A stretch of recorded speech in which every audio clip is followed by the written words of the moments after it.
180 Americans who have gone overseas to fight in Iraq and Syria. 40 have come back. I assume that you're keeping close tabs on those 40. We have systems in place to track these individuals, but you can't know everything.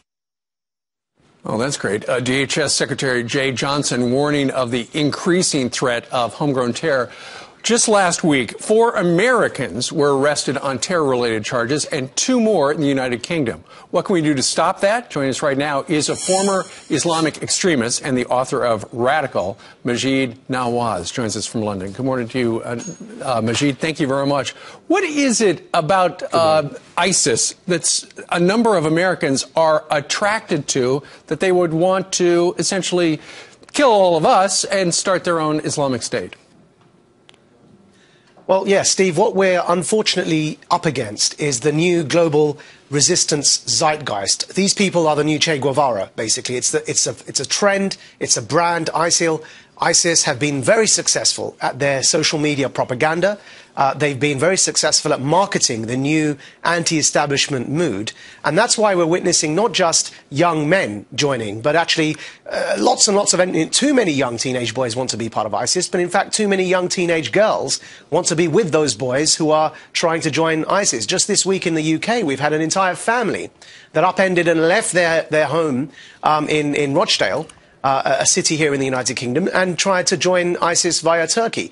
This is a dark, nightmarish, twisted version of the gold rush to the Wild West. I mean, these people believe that there's a utopia that exists out there that they have a responsibility to go and join. What they're trying to do is they're trying to create a caliphate. A bona fide caliphate. That's what you were trying to do back in the day, but they're out cutting off people's heads. You were trying to do things politically.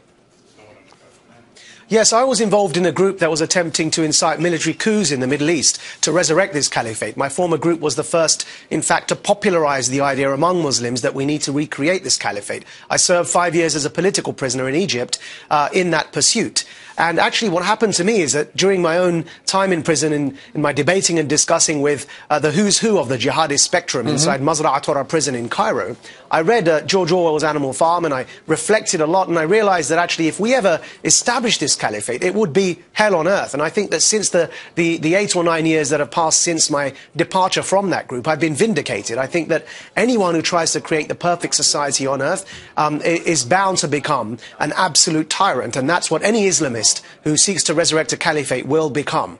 Unfortunately, I think you're exactly right. Maajid Nawaz joins us today from London. Sir, thank you very much for joining us with your expertise. Thank you.